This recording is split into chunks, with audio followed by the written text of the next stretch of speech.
आज हम यहाँ संविधान से संबंधित महत्वपूर्ण 110 क्वेश्चनों का अध्ययन करेंगे, जो कि संविधान की प्रस्तावना, संविधान की अनुसूची, संविधान के स्रोत और संविधान के भाग 1 से लेकर संविधान के भाग 4A तक के सभी महत्वपूर्ण क्वेश्चन जो सभी एग्जाम में अभी तक पूछे गए हैं, उनकी चर्चा की जाएगी।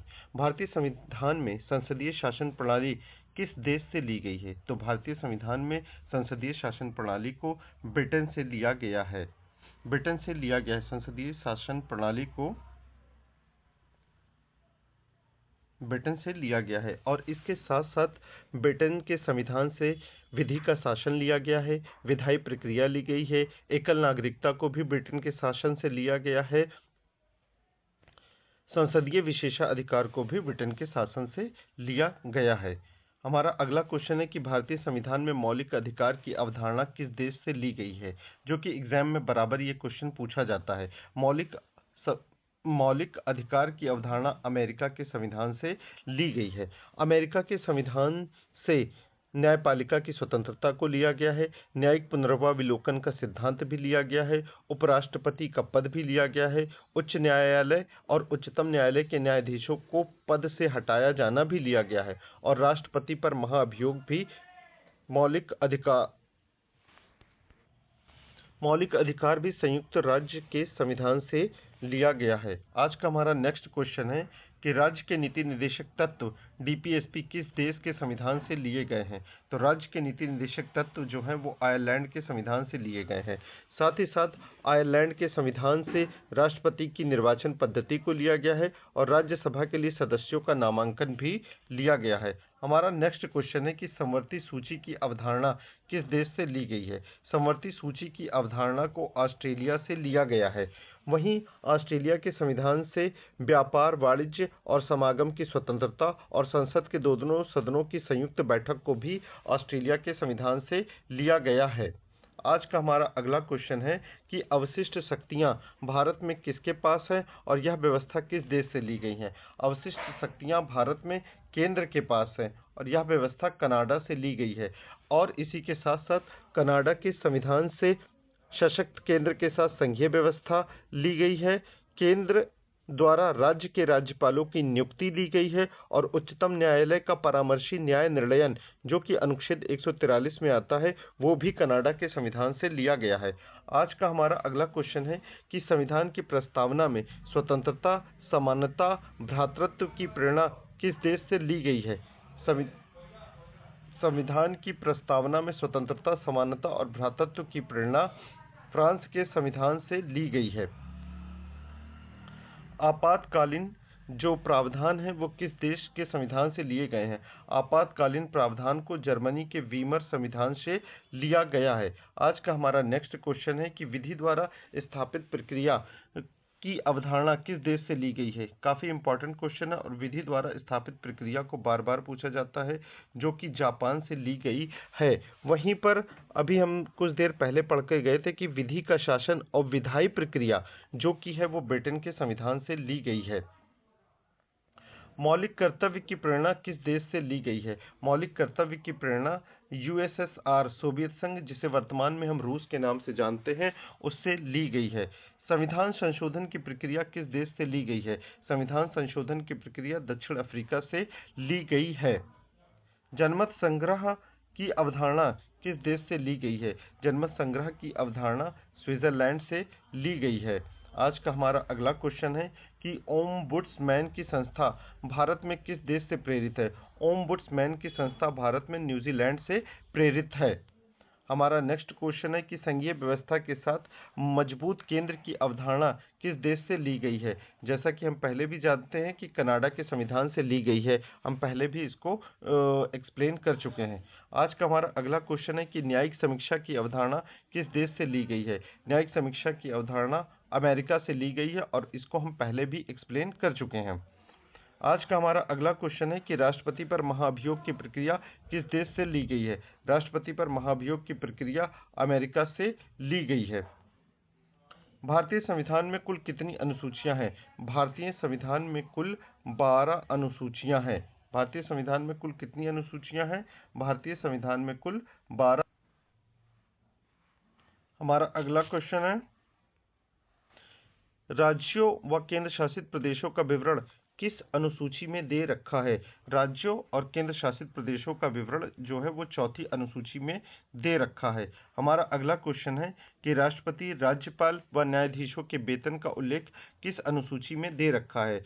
ये अनुसूची दूसरी के तहत दे रखा है। इसमें भारत के राष्ट्रपति, राज्यों के राज्यपाल, लोकसभा के अध्यक्ष और उपाध्यक्ष, राज्यसभा के सभापति, उपसभापति, राज्य विधानसभाओं के अध्यक्ष, उपाध्यक्ष, सर्वोच्च न्यायालय के न्यायाधीश, उच्च न्यायालय के न्यायाधीश, इन सभी के वेतन का उल्लेख किया गया है। आज का हमारा अगला क्वेश्चन है कि संवैधानिक पदाधिकारियों की शपथ का प्रावधान किस अनुसूची में है। तो ये तीसरी अनुसूची में है। इसके तहत संसद के सदस्य आते हैं, सर्वोच्च न्यायालय के न्यायाधीश आते हैं, राज्य के मंत्री आते हैं, राज्य विधानमंडल के सदस्य, उच्च न्यायालयों के न्यायाधीश, ये सभी लोग शपथ लेते हैं। लेकिन राष्ट्रपति, राज्यपाल और उपराष्ट्रपति अनुसूची 3 के तहत शपथ नहीं लेता है। राष्ट्रपति की बात करें तो अनुच्छेद 60 के तहत शपथ लेता है। वहीं हम राज्यपाल की बात करें तो वो 159 के तहत शपथ लेता, अनुच्छेद 159 के तहत शपथ लेता है। और वहीं हम उपराष्ट्रपति की बात करें तो उपराष्ट्रपति अनुच्छेद 69 के तहत शपथ को ग्रहण करता है। आज का हमारा अगला क्वेश्चन है कि राज्यसभा में राज्यों के प्रतिनिधित्व का उल्लेख किस अनुसूची में किया गया है। राज्यसभा में राज्यों के प्रतिनिधित्व का उल्लेख जो है वो संविधान की चौथी अनुसूची में किया गया है। अनुसूचित क्षेत्र और जनजातीय क्षेत्रों से संबंधित प्रावधान किस अनुसूची में दे रखे हैं। ये हमारी अनुसूची 5वीं में दे रखे हैं। आज का हमारा अगला क्वेश्चन है कि असम, मेघालय, त्रिपुरा और मिजोरम के जनजातीय क्षेत्रों का प्रशासन किस अनुसूची में दे रखा है। ये अनुसूची 6 में दे रखा है और हमने इसको छठी अनुसूची में आने वाले राज्यों को ATM का स्क्वायर इस तरीके से अपने प्रीवियस क्लास में याद किया था। A for Assam, T for Tripura, M for Meghalaya, M for Mizoram. आज का हमारा अगला क्वेश्चन है कि संघ, राज्य और संवर्ती सूची का उल्लेख किस अनुसूची में किया गया है। संघ, राज्य और संवर्ती सूची का उल्लेख 7वीं अनुसूची के तहत किया गया है। जैसा कि हम जानते हैं कि संघ सूची में 100 विषय आते हैं, राज्य सूची में 66 विषय आते हैं और संवर्ती सूची में 52 विषय आते हैं।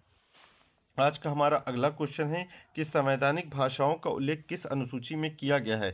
संवैधानिक भाषाओं का उल्लेख 8वीं अनुसूची में किया गया है, जहां मूल रूप से 14 भाषाएं थी, लेकिन संविधान संशोधन के द्वारा अब भाषाओं की संख्या 22 हो गई है। आज का हमारा अगला क्वेश्चन है कि 8वीं अनुसूची में वर्तमान में कितनी भाषाएं हैं। वर्तमान में 22 भाषाएं हैं और मूल रूप से 14 भाषाएं थी। 21वें संविधान संशोधन अधिनियम वर्ष 1967 के द्वारा सिंधी को जोड़ा गया और 71वें संविधान संशोधन अधिनियम के द्वारा KMN short form Konkani, Manipuri, Nepali को जोड़ा गया। वहीं 91वें संविधान संशोधन 91वें संविधान संशोधन के द्वारा BDMS बोडो, डोंगरी, मैथिली, संथाली को जोड़ा गया। इस तरीके से वर्तमान में भाषाओं की संख्या 22 हो चुकी है। आज का हमारा अगला क्वेश्चन है कि भूमि सुधार कानून को संरक्षण किस अनुसूची में मिलता है। तो इसका सही जवाब है 9वीं अनुसूची में मिलता है। दल बदल विरोधी कानून किस अनुसूची से संबंधित है। तो दल बदल विरोधी कानून जो है वो 10वीं अनुसूची से संबंधित है। इसे 52वें संविधान संशोधन अधिनियम वर्ष 1985 के तहत जोड़ा गया। पंचायती राज संस्थाओं से संबंधित विषय किस अनुसूची में है। पंचायती राज संस्थाओं से संबंधित अनुसूची जो है वो 11वीं अनुसूची है। इसे जो है 73वें संविधान संशोधन के तहत जोड़ा गया था 1992 में और इसमें 29 विषय आते हैं। हमारा अगला क्वेश्चन है कि 11वीं अनुसूची में कितने विषय आते हैं। जैसा कि हमने ऊपर ही डिस्कस किया तो 11वीं अनुसूची में 29 विषय हमारे आते हैं। हमारा नेक्स्ट क्वेश्चन है कि नगर पालिकाओं से संबंधित विषय किस अनुसूची में आते हैं? तो ये 12वीं अनुसूची में आते हैं। इसे हमने 74वें संविधान संशोधन अधिनियम वर्ष 1992 में जोड़ा और इसमें 18 विषय आते हैं। हमारा अगला क्वेश्चन है 12वीं अनुसूची में कितने विषय आते हैं? तो हम पहले भी पढ़ चुके हैं, 18 विषय उसके तहत आते हैं। आज का हमारा अगला क्वेश्चन है कि भारतीय संविधान की प्रस्तावना में भारत को किस रूप में घोषित किया गया है? भारत संप्रभु समाजवादी धर्मनिरपेक्ष लोकतांत्रिक गणराज्य के रूप में घोषित किया गया है। संविधान की प्रस्तावना किससे प्रारंभ होती है? हम भारत के लोग या हम भारत के वासी से संविधान की प्रस्तावना का आरंभ होता है। आज का हमारा अगला क्वेश्चन है कि प्रस्तावना में उल्लिखित न्याय में कितने प्रकार होते हैं? तो तीन प्रकार के न्याय हैं। तीन प्रकार के न्याय हैं, सामाजिक, आर्थिक और राजनैतिक। नेक्स्ट क्वेश्चन है कि प्रस्तावना में स्वतंत्रता किन किन से संबंधित है? तो प्रस्तावना में जो स्वतंत्रता है वो 5 प्रकार की होती है। 5 प्रकार की होती है, जिसमें विचार, अभिव्यक्ति, विश्वास, धर्म और उपासना की स्वतंत्रता को समाहित किया गया है। प्रस्तावना में समानता का उल्लेख किस रूप में किया गया है? समानता की बात अगर हम करेंगे तो प्रतिष्ठा और अवसर की समानता की बात की गई है। हमारा अगला क्वेश्चन है कि भारतीय संविधान की प्रस्तावना में बंधुत्व का उद्देश्य क्या है? बंधुत्व का उद्देश्य जो है वो राष्ट्रीय एकता से यहाँ पर लिया गया है। हमारा अगला क्वेश्चन है कि समाजवादी शब्द प्रस्तावना में कब जोड़ा गया? समाजवादी शब्द प्रस्तावना में 1976 में जोड़ा गया। इसे 42वें संविधान संशोधन अधिनियम वर्ष 1976 के द्वारा जोड़ा गया और उतनी समय 3 शब्दों को जोड़ा गया, समाजवादी, पंथनिरपेक्ष और अखंडता शब्द को जोड़ा गया था। धर्मनिरपेक्ष शब्द प्रस्तावना में किस संविधान संशोधन के द्वारा जोड़ा गया? जैसा कि हम पहले भी पढ़ चुके हैं कि 42वें संविधान संशोधन अधिनियम वर्ष 1976 के द्वारा जोड़ा गया। संविधान की प्रस्तावना को कब अंगीकृत किया गया? अंगीकृत मतलब अडॉप्टेड, ठीक है। अंगीकृत कब किया गया? तो इसे 26 जनवरी 1949 को अंगीकृत किया गया। हमारा अगला सवाल है कि संविधान की प्रस्तावना के अनुसार संविधान किस दिन लागू हुआ? संविधान की प्रस्तावना के अनुसार संविधान 26 जनवरी 1950 को लागू हुआ। लागू हुआ की बात अगर आएगी तो 26 जनवरी 1950 और अंगीकृत की बात आएगी तब 26 नवंबर 1949। लोग कंफ्यूजन में गलत कर जाते हैं ये क्वेश्चन।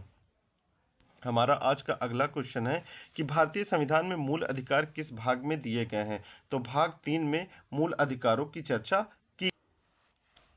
हमारा अगला क्वेश्चन है कि मूल अधिकार किस अनुच्छेद में निहित है? तो मूल अधिकारों की अगर हम बात करें तो अनुच्छेद 36 से लेकर 51 तक में मूल अधिकारों की बात की गई है।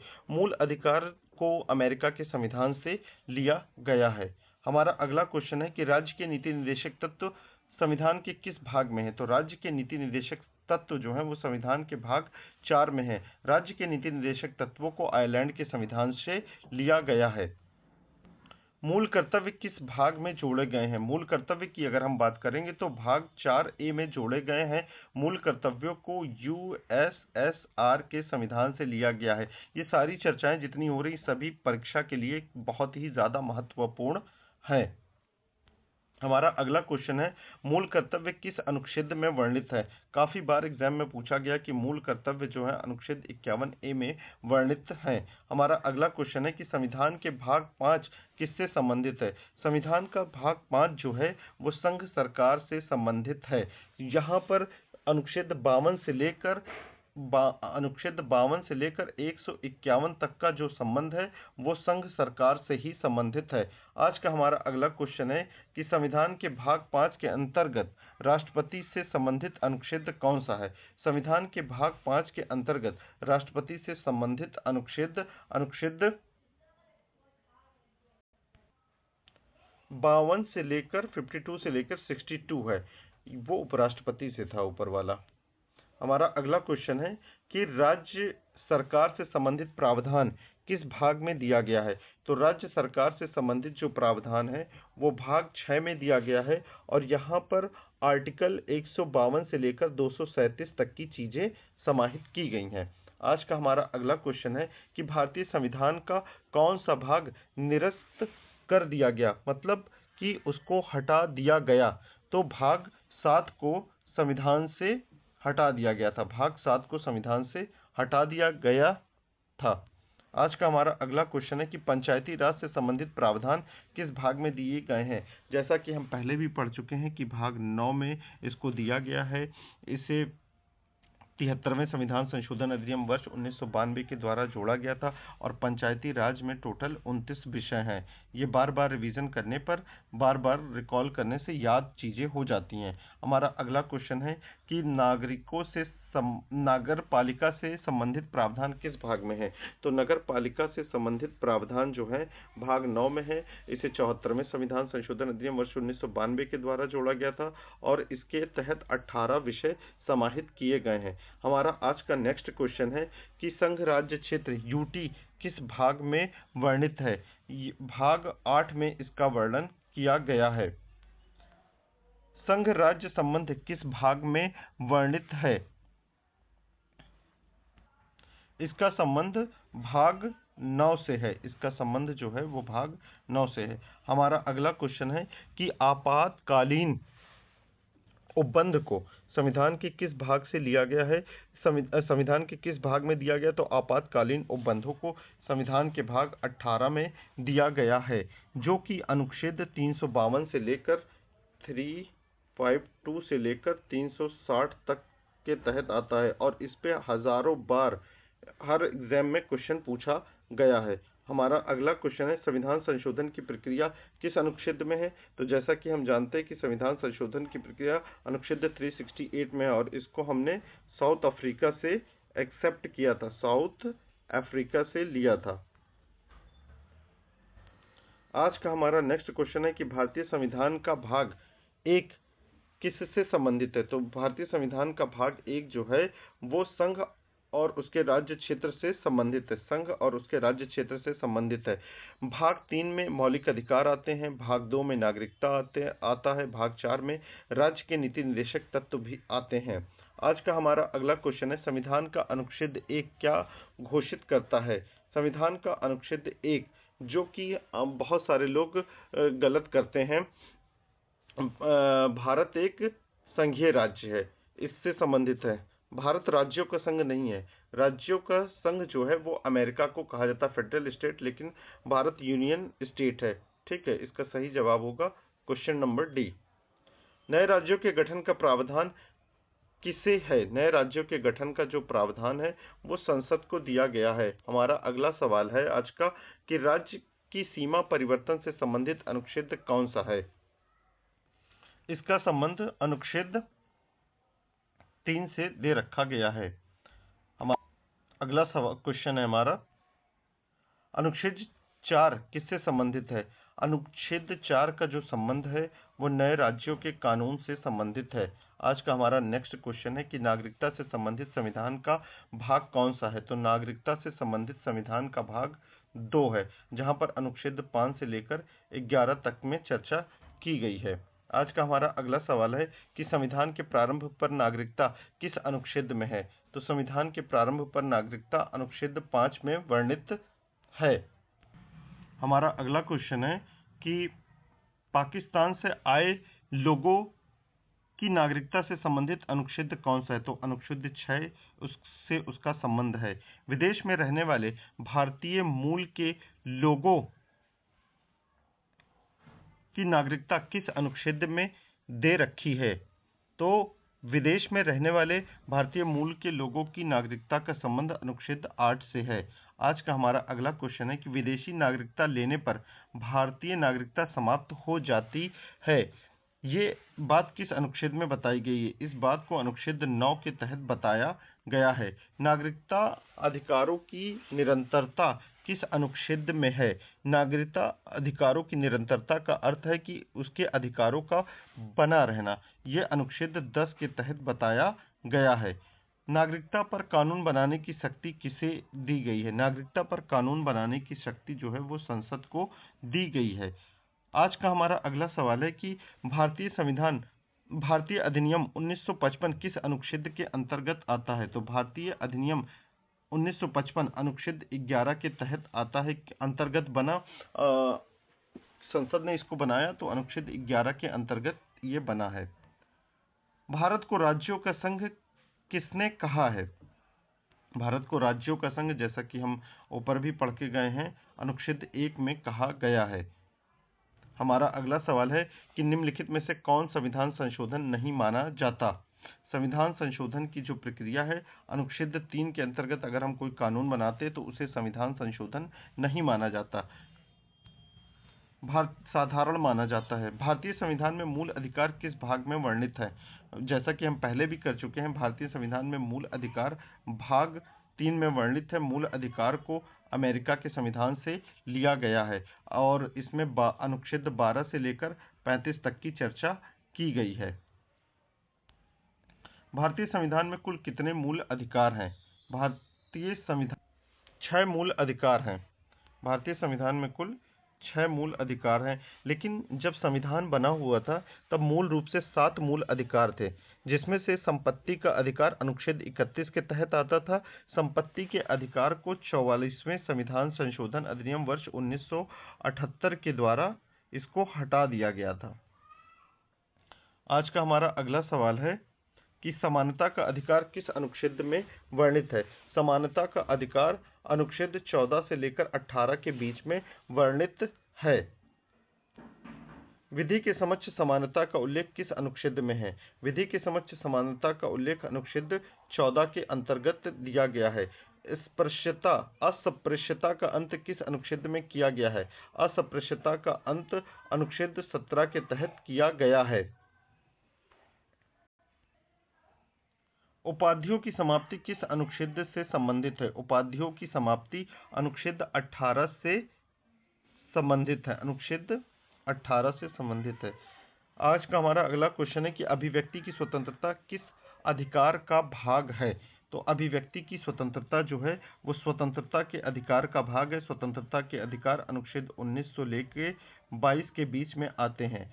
अनुच्छेद 19 में 6 अधिकारों की बात की गई है, ठीक है। अनुच्छेद 19 के तहत ही 6 अधिकारों की बात की गई है, जिसमें वाक्य एवं अभिव्यक्ति का अधिकार है, सम्मेलन का अधिकार है, संघ का अधिकार है, संचरण मतलब इधर उधर घूमने का अधिकार है, निवास का अधिकार है, वृत्ति मतलब आजीविका रोजगार का अधिकार है, इसकी बात की गई है।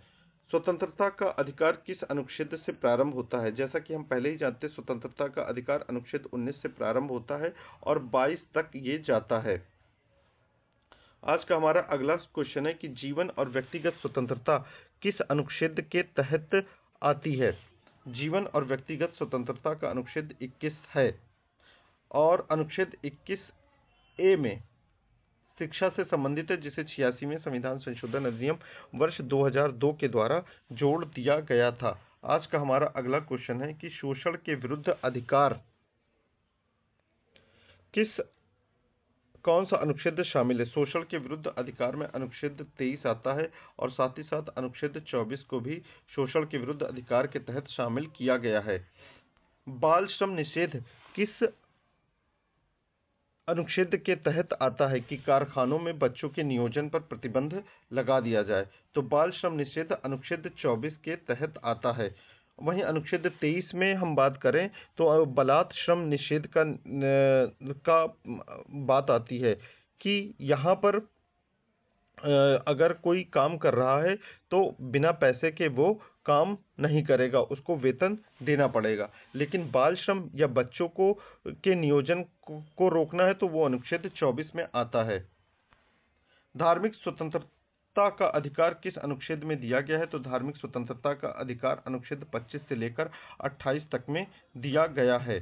संस्कृति और शैक्षिक अधिकार किस अनुच्छेद में वर्णित है? सांस्कृतिक और शैक्षिक अधिकार अनुच्छेद 29 और 30 में वर्णित है। संवैधानिक उपचारों का अधिकार किस अनुच्छेद में वर्णित है?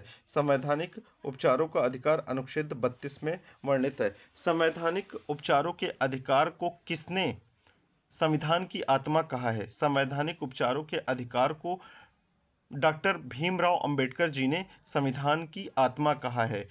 अगर क्वेश्चन सिंपल पूछा जाता है कि संविधान की आत्मा किसे कहा जाता है, तो उसका सिंपल आंसर होगा कि संविधान की आत्मा उद्देशिका को कहा जाता है। उद्देशिका का विचार अमेरिका से लिया गया था और उद्देशिका की भाषा को ऑस्ट्रेलिया से लिया गया था। बार बार रिकॉल करने से चीजें याद रहती हैं। आज का हमारा अगला क्वेश्चन है, संविधान का रक्षक किसे कहा जाता है? तो संविधान का रक्षक सर्वोच्च न्यायालय को कहा जाता है। आज का हमारा नेक्स्ट क्वेश्चन है, नीति निर्देशक तत्व किस भाग में है? तो नीति निर्देशक तत्व भाग 4 में है। डीपीएसपी किस अनुच्छेद से प्रारंभ होता है? डीपीएसपी अनुच्छेद 36 से प्रारंभ होता है। यहाँ डबल बार रिपीट हो गया है, तो अनुच्छेद 36 से डीपीएसपी का प्रारंभ होता है। डीपीएसपी न्यायालय द्वारा क्यों लागू नहीं किए जा सकते? क्योंकि ये राज्य पर निर्भर करता है, ठीक है। और डीपीएसपी के साथ साथ संविधान की जो प्रस्तावना, जिसे हम उद्देशिका कहते हैं, उसे भी न्यायालय द्वारा लागू नहीं किया जा सकता, और इसके साथ साथ मौलिक कर्तव्यों को भी लागू नहीं किया जा सकता। समान वेतन का सिद्धांत किस अनुच्छेद में वर्णित है? समान वेतन का सिद्धांत अनुच्छेद 39D में दिया गया है। हमारा अगला क्वेश्चन है कि निशुल्क विधिक सहायता किस अनुच्छेद से संबंधित है? निशुल्क विधिक सहायता को अनुच्छेद 39A में दिया गया है। इसे 42वें संविधान संशोधन अधिनियम वर्ष 1976 के द्वारा जोड़ा गया था। ग्राम पंचायतों से संबंधित अनुच्छेद कौन सा है, जो कि एग्जाम में बार बार पूछा जाता है? तो ग्राम पंचायतों से संबंधित अनुच्छेद 40 है। हमारा अगला क्वेश्चन है कि बेगारी सहायता किस अनुच्छेद में से संबंधित है? तो इसका संबंध अनुच्छेद 43 के तहत किया गया है। अनुच्छेद 43 के तहत इसका संबंध।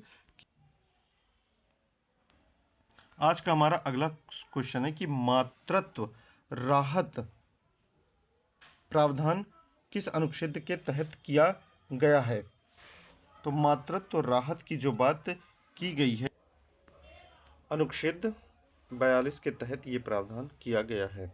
आज का हमारा अगला क्वेश्चन है कि समान नागरिक संहिता का उल्लेख किस में किया गया है? समान नागरिक संहिता का उल्लेख अनुच्छेद 44 में किया गया है। सबसे पहले समान नागरिक संहिता जो है गोवा में लागू थी, लेकिन वर्तमान में उत्तराखंड में भी लागू किया गया है। आज का हमारा अगला क्वेश्चन है कि 0 से 6 वर्ष बाल शिक्षा किस अनुच्छेद में वर्णित है? तो 0 से 6 वर्ष बाल शिक्षा जो है अनुच्छेद 45 में इसका वर्णन किया गया है। SC/ST हित संरक्षण किस अनुच्छेद में दिया गया है? SC/ST हित संरक्षण की बात जो है अनुच्छेद 46 के तहत की गई है। हमारा आज का अगला क्वेश्चन है कि नशीले पदार्थों का निषेध किस अनुच्छेद में किया गया है? नशीले पदार्थों का जो निषेध है वो अनुच्छेद 47 के तहत किया गया है। अनुच्छेद 47 के तहत किया गया है। आज का हमारा अगला क्वेश्चन है कि पर्यावरण संरक्षण किस अनुच्छेद से संबंधित है? तो पर्यावरण संरक्षण का संबंध 48A से है। 48A से है। न्यायपालिका की स्वतंत्रता किस अनुच्छेद में दी गई है? तो न्यायपालिका की स्वतंत्रता अनुच्छेद 50 के अंतर्गत दिया गया है। आज का हमारा अगला क्वेश्चन है कि अंतर्राष्ट्रीय शांति से संबंधित अनुच्छेद कौन सा है? तो अंतर्राष्ट्रीय शांति से संबंधित अनुच्छेद 51 है। आज का हमारा अगला क्वेश्चन है कि मौलिक कर्तव्य संविधान के किस भाग में है? तो मौलिक कर्तव्यों की अगर हम बात करेंगे तो संविधान के भाग 4A में है। इसे USSR से लिया गया है। हमारा अगला सवाल है कि मौलिक कर्तव्य को किस संविधान संशोधन द्वारा जोड़ा गया? मौलिक कर्तव्य को 42वें संविधान संशोधन द्वारा वर्ष 1976 में जोड़ा गया, स्वर्ण सिंह की सिफारिश के आधार पर। मूल रूप से इसमें 10 मौलिक कर्तव्य थे, लेकिन एक और मौलिक कर्तव्य को 86वें संविधान संशोधन अधिनियम वर्ष 2002 के द्वारा जोड़ दिया गया। हमारा अगला क्वेश्चन है मौलिक कर्तव्य किस अनुच्छेद में वर्णित है? मौलिक कर्तव्य जो है अनुच्छेद 51A में वर्णित है। हमारा अगला सवाल है प्रारंभ में मौलिक कर्तव्यों की संख्या कितनी थी? जैसा कि हमने पहले भी अभी पढ़ा कि प्रारंभ में मौलिक कर्तव्यों की संख्या 10 थी, लेकिन वर्तमान में मौलिक कर्तव्यों की संख्या 11 हो गई, क्योंकि 11वां मौलिक कर्तव्य 86वें संविधान संशोधन अधिनियम वर्ष 2002 के द्वारा जोड़ दिया गया है।